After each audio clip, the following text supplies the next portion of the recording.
আসসালামু আলাইকুম সবাইকে, কি অবস্থা সবার? তো আজকে আমরা বাইক ওয়াশ নিয়ে একটা ভিডিও করতেছি। দেখেন কিভাবে আমরা আমার বাইকটা ওয়াশ করি। আমার বাইকটা হচ্ছে অ্যাপাচি আরটিআর 2B বাইক।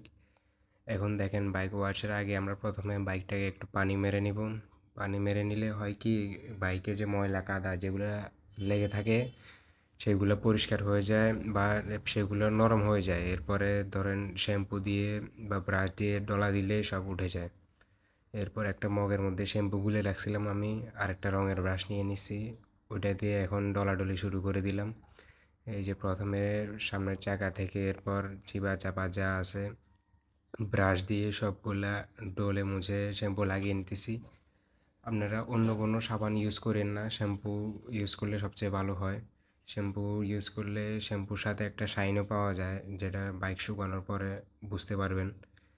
এখন যেখানে যেখানে ময়লা ছিল সবগুলো ময়লা একদম ডলে মুছে পরিষ্কার করে ফেলতেছি। এই যে দেখেন, ব্রাশ দিয়ে, একটা রঙের ব্রাশ এটা, আর মগের মধ্যে আমি শ্যাম্পুগুলো রাখছিলাম। এই যে শ্যাম্পুগুলো দিয়ে একদম ফেনা ফেনা করে ফেলতেছি সব। এটা হচ্ছে আমার নিজের বাইক, এটা কয়দিন আগে কিনছিলাম, নতুন নতুন ইউজড কিনা হয়েছিল।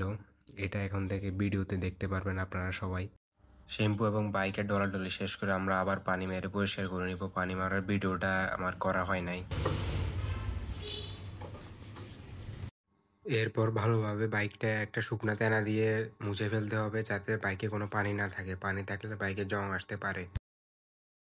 এরপরও বাইকে একটু একটু পানি থাকতে পারে, ওই কারণে বাইকটা একটু রাইড করে নেবেন। রাইড করে নিলে বাতাসের কারণে পানিগুলো শুকিয়ে যাবে। আমার ভিডিওটা যদি কারো কাছে ভালো লাগে থাকে তাহলে like, share, subscribe and comment করবেন কেমন লাগছে।